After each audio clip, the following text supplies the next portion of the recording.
saya dari IKIP Siliwangi, Prodi PGSD, izin mewawancarai Ibu mengenai strategi pembelajaran yang Ibu gunakan di sekolah. Nah, yang pertama ya Ibu, apa saja sih strategi pembelajaran yang paling sering Ibu gunakan dalam pembelajaran di sekolah itu? Kalau di sekolah kami kebetulan kalau strategi banyak ya, cuman kalau kebanyakan di sini menggunakan ceramah, ditambah juga metode-metode yang lain sebagai penunjangnya gitu. Seperti kalau di kelas kan ada metodenya ceramah, kalau di demonstrasi, penugasan dan lain-lainnya. Kalau di luar juga sama ya, kalau misalnya untuk guru bidang nih, guru bidang kan belajarnya di lapangan, kebanyakan di lapangan dia kebanyakan teori, jadi metode-metode yang digunakan juga disesuaikan dengan kondisi mereka ngajarnya gitu ya. Baik. Nah, untuk selanjutnya, apa yang menjadi alasan utama Ibu memilih sekolah ini, memilih strategi-strategi tersebut? Kalau pilihan banyak sih ya. Kalau pilihan banyak, cuman kalau menggunakan metode tersebut biar kita gampang ya, yang disampaikan ke anaknya gampang. Kalau misalnya metodenya tidak sesuai dengan kebutuhan anak, pasti kitanya juga cara menyampaikannya juga susah ya. Gitu aja. Untuk selanjutnya, bagaimana strategi yang Ibu pilih bisa membantu Ibu mencapai tujuan dalam pembelajaran? Insya Allah ya, setiap materi yang disampaikan dengan menggunakan metode ceramah, diskusi, tanya jawab, apalagi kalau di kelas atas kan kita harus banyak variasi ya, metodenya ya. Alhamdulillah untuk di kelas bawah kita dengan menggunakan materi tersebut alhamdulillah tercapai gitu. Nah, dari strategi yang Ibu tadi ucapkan itu, apa sih tantangan terbesarnya? Kalau tantangan banyak juga.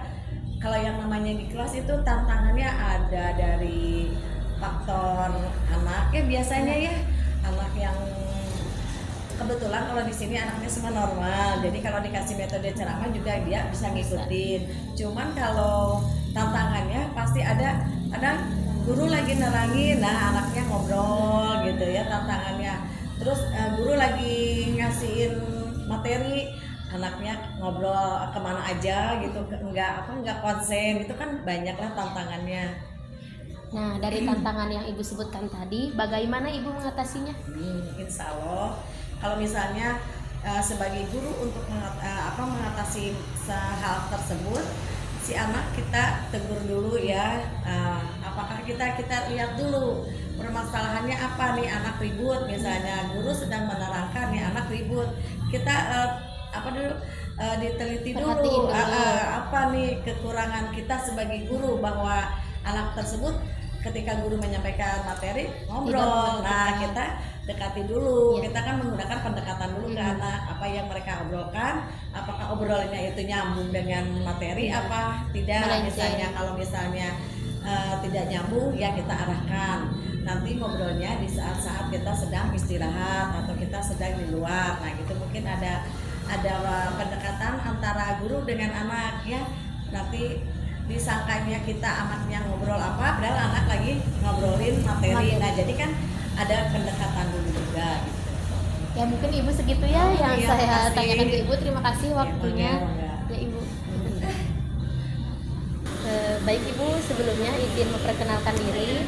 Nama saya Asnalati Pasadia dari IKIP Siliwangi, program studi PGSD. Saya di sini izin mewawancarai Ibu mengenai strategi pembelajaran yang Ibu gunakan di kelas bawah. Apa sih strategi pembelajaran yang Ibu gunakan saat mengajar di kelas bawah? Strategi yang saya gunakan, yang ceramah masih ada ya, karena anak kelas bawah kan masih susah untuk memahami gitu. Jadi gimana ya? Kalau cara ini sama dia, terus kalau kelas bawah apalagi ya, dari media mungkin ini lagi lanjut pakai media, terus secara tanya jawab kayak gitu aja. Tapi yang dominan Ibu gunakan ceramah mungkin ya. ceramah. Soalnya masih susah untuk memahaminya. Apalagi kelas 2 kan perpindahan dari kelas 1 ke kelas sekarang masih semester 1, jadi masih agak sulit untuk kayak Langsung dipraktekin gitu. praktekin kayak misalkan saya ngasihnya dalam bentuk permainan juga, kadang kayak gitu biar si anak itu nggak bosen gitu dengerinnya. Bagaimana cara ibu memilih strategi pembelajaran yang sesuai untuk siswa? Saya ngeliat dulu dari siswanya nih. Kalau misalkan saya memberikan metode pembelajaran yang awal, misalkan bentuk ceramah nih, si anak itu agak susah maksudnya yang sebagian mengerti, yang sebagiannya juga itu PR untuk saya kan. Gimana caranya untuk saya menjelaskan kepada yang kekurangannya itu, berarti saya harus mencari lagi strategi yang lain ya. Anak-anak sekarang senangnya dengan strategi permainan. Jadi ibu lebih mendominasi ke permainan gitu. Nah, apa sih yang menjadi pertimbangan utama ibu saat memilih strategi pembelajaran?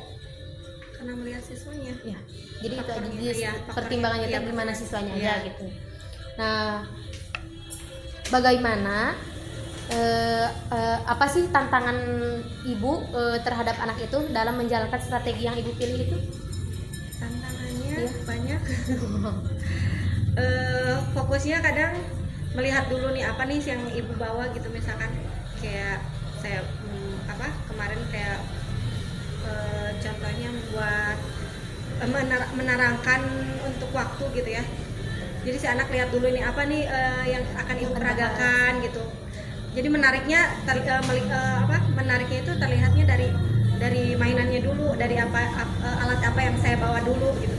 Jadi nggak melihat materi gitu. Nah, sebelum melihat materi, mereka ini mungkin setiap tahun berbeda ya. Mungkin kalau anak yang sekarang seperti itu yang saya lihat gitu. Nah untuk cara ibu mengatasi tantangan barusan itu seperti apa? Yang saya hadapin tantangannya itu sekarang kayak memberikan lagi metode lain Yang lebih unik. yang lebih unik. Mungkin ibu segitu aja ya dari saya. Maaf sudah mengganggu waktunya. Terima kasih ibu. Dari hasil observasi mengenai wawancara terhadap guru kelas atas dan kelas bawah, di sini saya akan menyampaikan opini atau pendapat saya terhadap tantangan apa saja sih yang guru tersebut alami. Yang pertama itu mungkin lebih ke kayak ketika guru presentasikan atau menyampaikan materi di depan, anak-anak masih banyak yang mengobrol, jadi tidak fokus apa yang guru sampaikan. Nah, antara kelas atas dan kelas bawah itu sama saja tantangannya seperti itu. Nah, untuk mengatasi tantangan tersebut, mungkin guru harus lebih baik lagi dalam penyampaian materi, terutama di kelas bawah. Mungkin karena mereka masih labil, masih terpengaruh sama temannya, jadi mungkin guru harus lebih media atau metode pembelajarannya yang lebih kreatif lagi, seperti membuat permainan dalam bentuk puzzle yang dikaitkan dengan materinya. Nah, mungkin untuk di kelas atas siswa itu mengobrol karena merasa materi yang diajarkan kurang menantang atau relevan dengan kehidupan mereka, sehingga guru harus mengaitkannya materi tersebut dengan apa yang selalu mereka lakukan pada kehidupan sehari-harinya. Mungkin itu saja pendapat yang bisa saya sampaikan mengenai tantangan apa saja sih yang guru tersebut alami, baik di kelas atas ataupun kelas bawah.